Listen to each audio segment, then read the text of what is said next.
Good day. Today we begin a focused look at a critical crossroads in Janesville's civic future. A look at a bit of transparency in Beloit and some thoughts for a more productive future. In a forward-leaning move, the city of Janesville has invited developers to submit proposals to build a data center across 240 acres of publicly owned land. This includes the former General Motors site and the JATCO transportation property.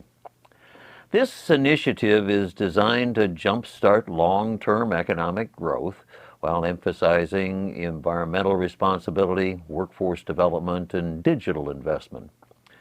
According to the city's stated goals, the proposed data center development should promote sustainable reuse of a partially brownfield site, attract lasting digital infrastructure investments, generate some high-quality local jobs, and expand the property tax base. All this while minimizing environmental and community impacts. It's a bold blueprint, but the timing couldn't be more delicate.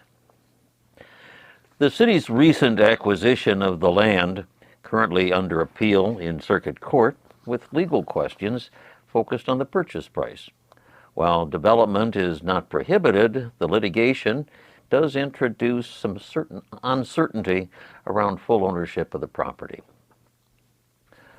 What's more, the public, especially residents near the site, have not been meaningfully engaged in the process to formally be introduced to the initiative, and it's been, it just hasn't happened. They haven't been invited to be part of the launch of this project that truly requires a greater level of input by the community. And that's in spite of repeated calls for a citizen advisory committee, those calls coming from city council members as well as civic leaders. The question is, why not? Hypothetically speaking, a data-driven future must begin with a community voice. If Janesville hopes to build lasting trust, it must embrace transparency and shared decision-making. Acting to secure a developer before engaging residents risks sidelining those most affected, undermining accountability, and frankly, eroding civic buy-in.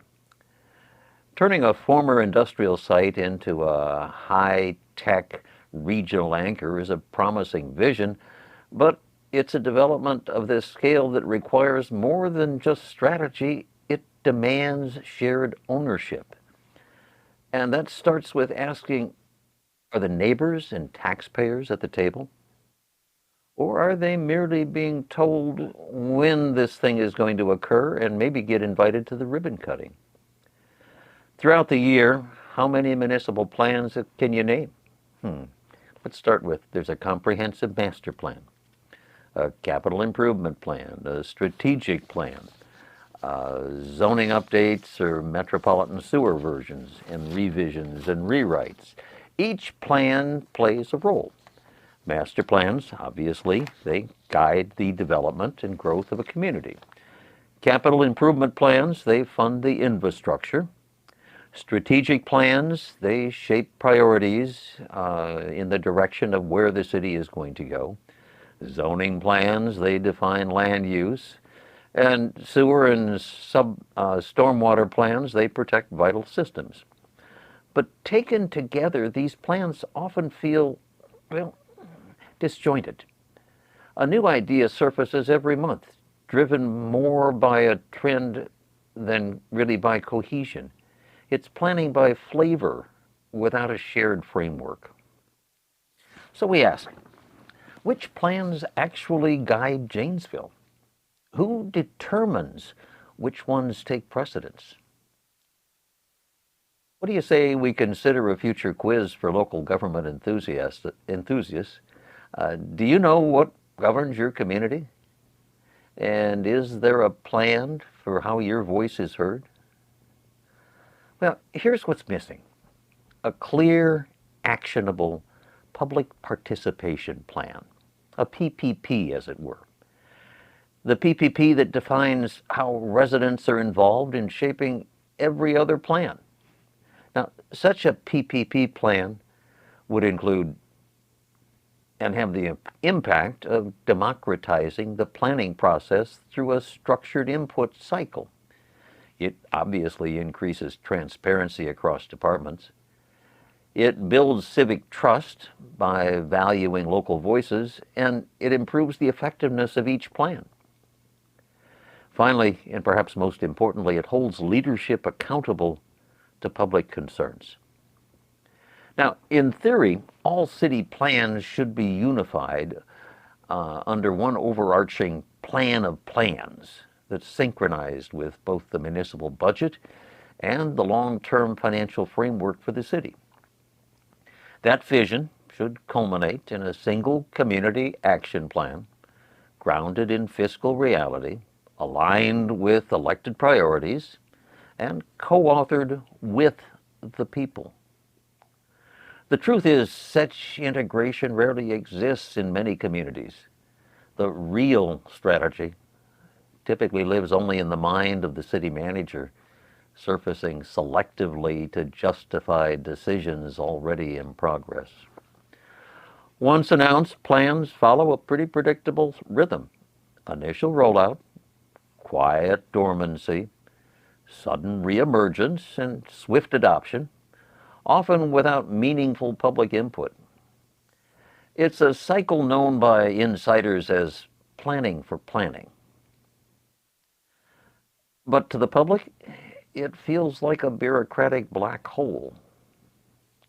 Tonight's takeaway is simple but urgent. If we want transformative redevelopment, if we want future-defining change, it must begin not just with a vision, but with a voice. And that means Janesville needs not only greater and better plans, it needs a better plan to involve the people. Let's continue our civic spotlight with part 2 of today's conversation. We're going to talk about Janesville's July reckoning, moving from bold ideas to practical steps. Let's begin with the basics. If Janesville truly wants to empower its residents, a public participation plan, or a PPP, must move from theory into action. To be effective, such a PPP would include the engagement timelines built into all major planning efforts. There would be defined outreach methods tailored to engage the full spectrum of our community, especially the underrepresented voices. It would have public access tools. Think online portals, interactive maps, and accessible document repositories. There'd be a feedback loop, so residents know how their input was used, or better yet, why it wasn't. There'd be an annual reporting summarizing outcomes, participation data, and needed improvements.